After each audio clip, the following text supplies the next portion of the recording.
Hello student, today I am going to teach you history chapter 3. Topic है administration of the सल्तनत। यानी कि सल्तनत जो था दिल्ली सल्तनत, तो उसको चलाना इजी जॉब नहीं था, बहुत ही हार्ड था और सुल्तान्स को भी बहुत ज़्यादा डिफ़िकल्टीज़ का सामना करना पड़ता था। जो हारे हुए जो शासक होते थे, जिनमें कि मेनली राजपूत रूलर, तो ये बार बार जो है विद्रोह कर देते थे और इस वजह से सुल्तान को बहुत ही मुश्किल का सामना करना पड़ता था। विद्रोहों को दबाने के लिए अपनी शक्ति को खर्च करना पड़ता था।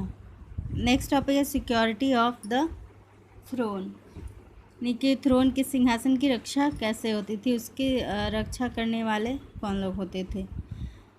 तो पावर में बने रहने के लिए, शक्ति में बने रहने के लिए सल्तनत काल का ही एक रूलर था इल्तुतमिश। तो उसने 40 तुर्किश बंदागन ऑर्गेनाइज किया था, यानी कि स्लेव ऑफिसर। बंदागन यानी स्लेव ऑफिसर, जो गुलाम लोग जो होते थे तो उन्हीं को बंदागन बोला जाता था। मतलब इनको एक तरह से सेना का काम दिया गया था।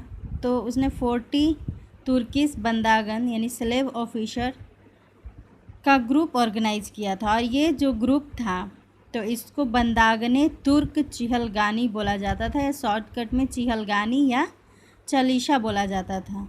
तो बलबन के टाइम पे जब बलबन सुल्तान बना तो चिहलगानी जो था वो वेरी पावरफुल हो गया था, और इसके मेंबर्स जो थे वो सुल्तान के अगेंस्ट भी जाने लगे थे, और इसलिए बलबन ने चिहलगानी को क्रस्ट कर दिया, इसको हटा दिया। उसने एक स्ट्रिक्ट डिसिप्लिन कोर्ट में इंट्रोड्यूस करवाया, और इसमें पर्शियन कस्टम जमीन बोस भी आता है, जिसका मतलब था lying flat on one's face before the sultan to show respect, यानी कि दरबार में आने वाले व्यक्ति को सुल्तान के सामने फ्लैट लेट करके, सीधा लेट करके, और सुल्तान को अपना रेस्पेक्ट दिखाना पड़ता था। तो सुल्तान जो था वो बारीद से, यानी कि स्पाइस, यानी कि इसको गुप्तचर भी कहते हैं, तो गुप्तचर का एक नेटवर्क को भी मेंटेन करता था। सुल्तान ने गुप्तचर भी रखा हुआ था, और वो गुप्तचर जो थे वो सुल्तान को बीच बीच में इन्फॉर्म करते रहते थे कि उनके एम्पायर में क्या चल रहा है। रिवेन्यू व्यवस्था कैसी थी सल्तनत काल की, तो लैंड जो थे वो इम्पोर्टेंट सोर्स थे रिवेन्यू के।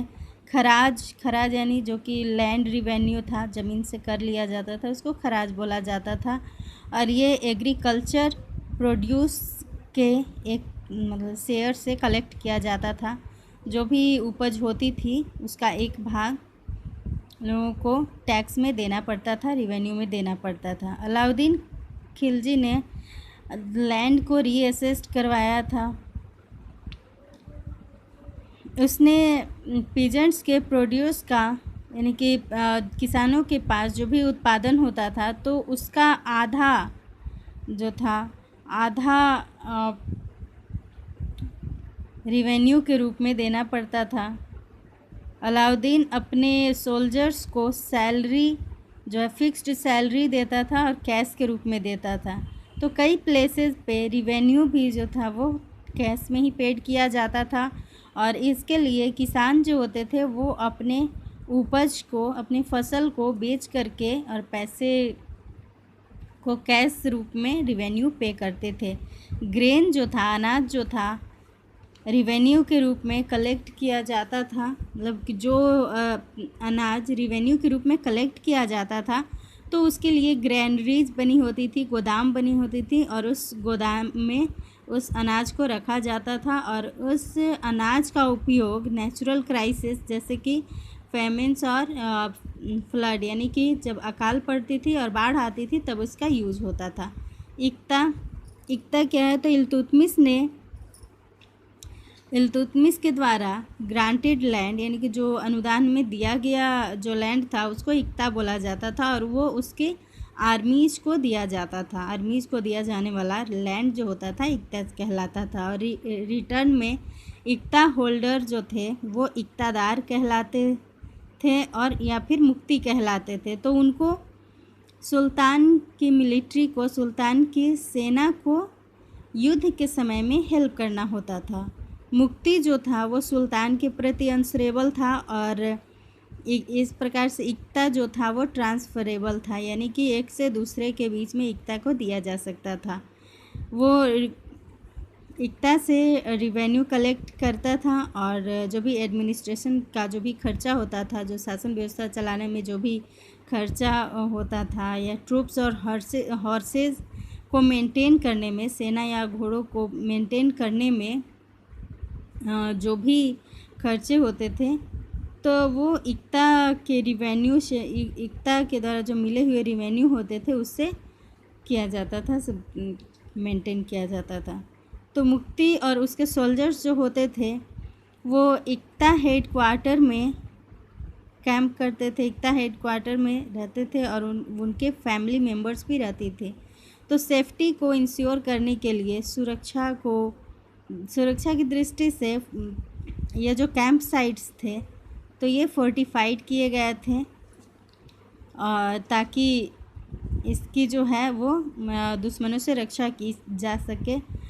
और इन ड्यू कोर्स इक्ता होल्डर्स जो थे वो गैरिसन में इक्ता हेड क्वार्टर जो था वो इसी तरह से गैरिसन में कन्वर्ट हो गया, और फिर ये फोर्टिफाइड टाउन्स के रूप ले लिया। एक तरह से एक बड़ा शहर बन गया। और ऐसा टाउन जो था, ये एक ऐसा टाउन था जहाँ पे ट्रूप्स यानी कि जो सैनिक जो थे वो अपने टेरिटरीज़ को बचाने के लिए तैनात रहते थे, और दूसरे टेरिटरीज़ को जीतने के लिए भी, व्यापारिक रूट को गार्ड करने के लिए भी ये जो सेनाएं थी वो तैयार रहती थी।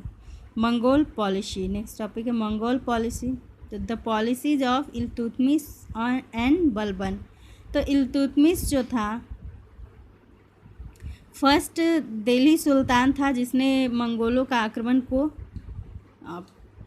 सहा था, और उसने इंडिया को मंगोल के आक्रमण से बहुत ही बुद्धिमानी पूर्वक बचाया था।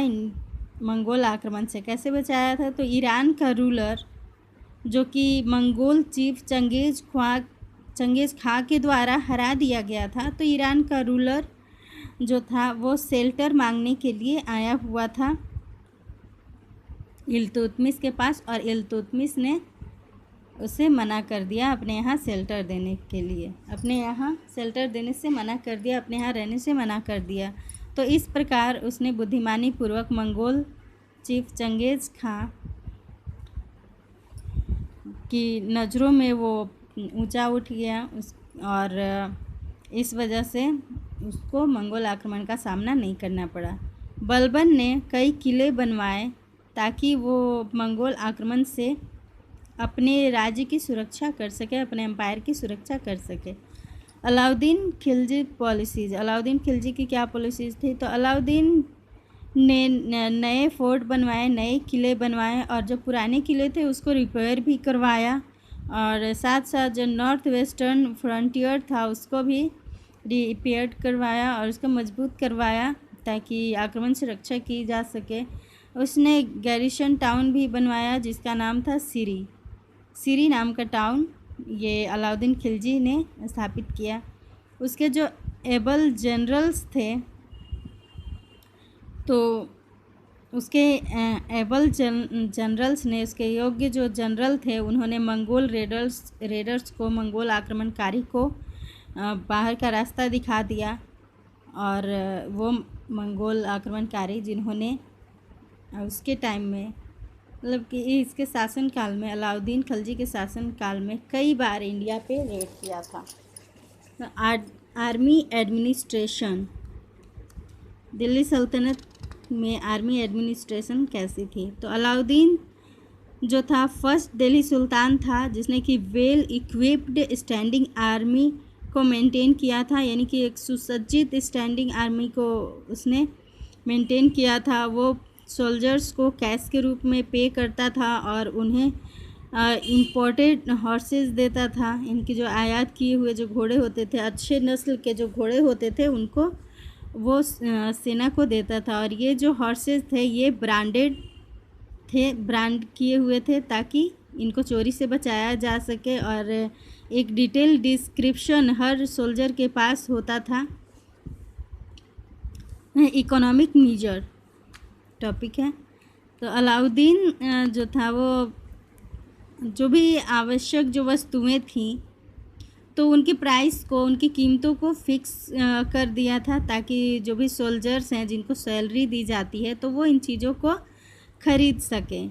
वेट और मीजर भी जो थे वो स्टैंडर्डाइज किए गए थे, स्टैंडर्ड तरीके के थे ताकि चीटिंग जो है वो पनिश किया जा सके, कोई भी व्यक्ति चीटिंग न कर सके। और ये जो मेजर्स होते थे सोल्जर्स के साथ साथ जो जनरल पीपल थे उनके लिए भी बेनिफिटेड होते थे। मोहम्मद बिन तुगलक पॉलिसीज़, मोहम्मद बिन तुगलक की पॉलिसीज़ क्या थी? तो मोहम्मद बिन तुगलक ने ये डिसाइड किया कि वो अपने कैपिटल को मंगोल अटैक से बचाने के लिए वो अपने कैपिटल दिल्ली से दूसरी जगह शिफ्ट कर देगा। उसने देवगिरी चूज किया, डेक्कन में देवगिरी, और इसका नाम रखा दौलताबाद। उसने एक रोड बनाया नोबल के हेल्प से और सारे जो अधिकारी थे वो न्यू कैपिटल में शिफ्ट हो गए।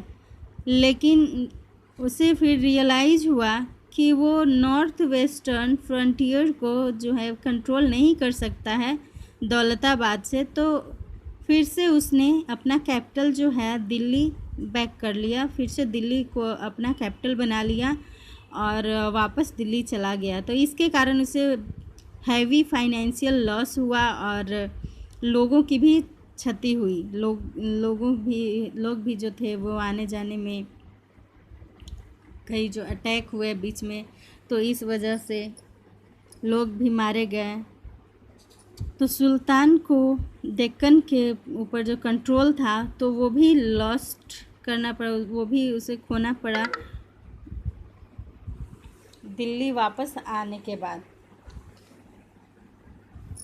स्टैंडिंग आर्मी, इसके आर्मी यानी कि जो मोहम्मद बिन तुगलक जो था उसके टाइम में आर्मी कैसी थी? मोहम्मद बिन तुगलक ने मिलिट्री कैंपेन सेंट्रल एशिया में मिलिट्री कैंपेन प्लान किया ताकि वो मंगोल एक्सपेंशन को, जो मंगोलों का जो विस्तार है उसको रोक सके। उसने ह्यूज स्टैंडिंग आर्मी इसके लिए रेज किया। ह्यूज स्टैंडिंग आर्मी मतलब कि आर्मी जो थे, आर्मी की संख्या में इजाफा किया, बढ़ाया आर्मी की संख्या को ताकि वो मंगोल एक्सपेंशन को रोक सके, मंगोलों का जो विस्तार हो रहा था उसको रोक सके।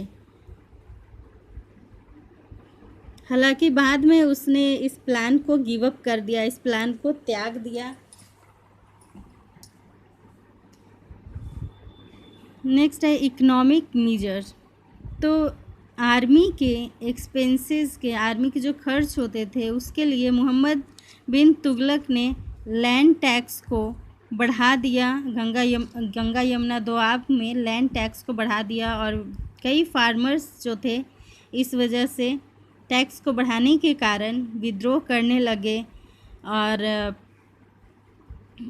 उनको बड़ी ही क्रूरता से क्रश किया गया, मतलब कि मारा पीटा गया और बहुत ही उनको नुकसान पहुंचाया गया, क्षति पहुंचाया गया। तो इसके कारण जो था, मतलब कि उनके द्वारा जो एरिया जो थे जिसमें खेती की गई थी तो उसको भी नष्ट कर दिया गया। इसका रिजल्ट ये हुआ कि अकाल जैसी स्थिति आ गई। तो सुल्तान ने 6 मंथ सप्लाईज जो है 6 महीने के लिए शाही जो गोदाम था तो उससे सस्ती कीमत पे लोगों को अनाज मुहैया करवाया। पीजेंट को लोन दिया गया ताकि वो कल्टीवेशन को फिर से, यानी खेती को फिर से रिस्टोर कर सके। मोहम्मद बिन तुगलक चाहता था कि गोल्ड और सिल्वर को प्रिजर्व कर सके ताकि जो भी उसका जो कैंपेन है, जो उसके एम्पायर के बाहर का जो कैंपेन है जिसके लिए वो प्लान कर रहा था, तो उसके खर्चे के लिए गोल्ड और सिल्वर को वो प्रिजर्व करना चाहता था। तो इसलिए उसने उसको गोल्ड और सिल्वर को बचाने के लिए उसने ब्रॉन्ज टोकन क्वाइंस चलाए, ब्रॉन्ज के क्वाइंस चलाए। हालांकि वो जो था फेल हो गया, इसमें फेल हो गया क्योंकि बहुत सारे जो थे यानी कि लार्ज स्केल पे ब्रॉन्ज क्वाइंस की नकली क्वाइंस बनाए जा रहे थे। कई लोग जो थे, बहुत सारे लोग अपने ही यहाँ नकली क्वाइंस बना ले रहे थे। इसके कारण जो करेंसी का जो वैल्यू था, करेंसी की जो कीमत थी वो गिर गई। ट्रेड को यानी व्यापार को भी सफ़र करना पड़ा और कई जो फॉरेन जो मर्चेंट्स थे, जो विदेशी व्यापारी थे, उन्होंने अपना बिजनेस रोक दिया। तो सुल्तान को वापस फिर से इस टोकन करेंसी को वापस लेना पड़ा और उसके बदले गोल्ड और सिल्वर क्वाइन जो है एक्सचेंज देना पड़ा। और इसमें क्या हुआ कि कुछ लोग जो थे नकली क्वाइंस को भी दे करके और उसके बदले में गोल्ड और सिल्वर का क्वाइन जो है वो ले रहे थे। तो इस वजह से बहुत ही ज़्यादा फाइनेंशियल लॉस हुआ, बहुत ही ज़्यादा आर्थिक स्थिति जो थी मोहम्मद बिन तुगलक की पॉलिसीज़ के कारण बहुत ही आर्थिक स्थिति खराब हो गई थी। ये था दिल्ली सल्तनत। और नेक्स्ट हम लोग इसके बाद पढ़ेंगे मुग़ल एम्पायर के बारे में, नेक्स्ट चैप्टर में पढ़ेंगे।